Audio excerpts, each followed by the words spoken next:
భువనగిరిలో నల్గొండ జిల్లా కాంగ్రెస్ పీఏసీ సమావేశంలో టీ కాంగ్రెస్ ఇన్ఛార్జ్ మీనాక్షి నటరాజన్ ఆధ్వర్యంలో మీటింగ్ జరుగుతుండగా సమావేశంలో మంత్రులు కోమటిరెడ్డి, ఉత్తమ్, అడ్లూరి లక్ష్మణ్ పీఏసీ మీటింగ్కు హాజరైన సందర్భంలో అధిష్టానంపై అసంతృప్తితోనే రాజగోపాల్ రెడ్డి ఈ కార్యక్రమానికి గైర్ హాజరైనట్టుగా ప్రచారం జరుగుతోంది. కీలకమైన పీఏసీ మీటింగ్కి రాజగోపాల్ రెడ్డి గైర్ హాజరవడంపై చర్చ జరుగుతోంది.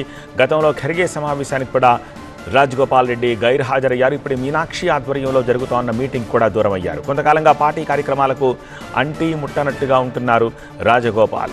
ఉమ్మడి నల్గొండ జిల్లాలో సీఎం సభలకు కూడా దూరంగా ఉన్నారు రాజగోపాల్ రెడ్డి. పార్టీ ప్రభుత్వ పనితీరుపై ఇటీవల విమర్శల దాడి పెంచారు రాజగోపాల్. ప్రభుత్వ నిర్ణయాలతో పాటు సీఎం టార్గెట్గా ఘాటు వ్యాఖ్యలు చేస్తున్నారు.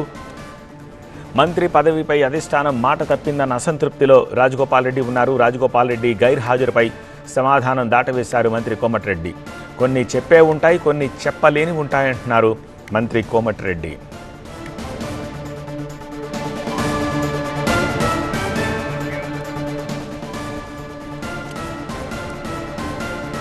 ఎస్ఐఆర్ని అడ్డు పెట్టుకుని తెలంగాణలో బీజేపీ గెలవాలనుకుంటోందని ఆరోపించారు మంత్రి కోమటిరెడ్డి వెంకటరెడ్డి. ఎన్ని కుట్రలు చేసినా మళ్లీ గెలిచేది మాత్రం కాంగ్రెసే అన్నారు కోమటిరెడ్డి.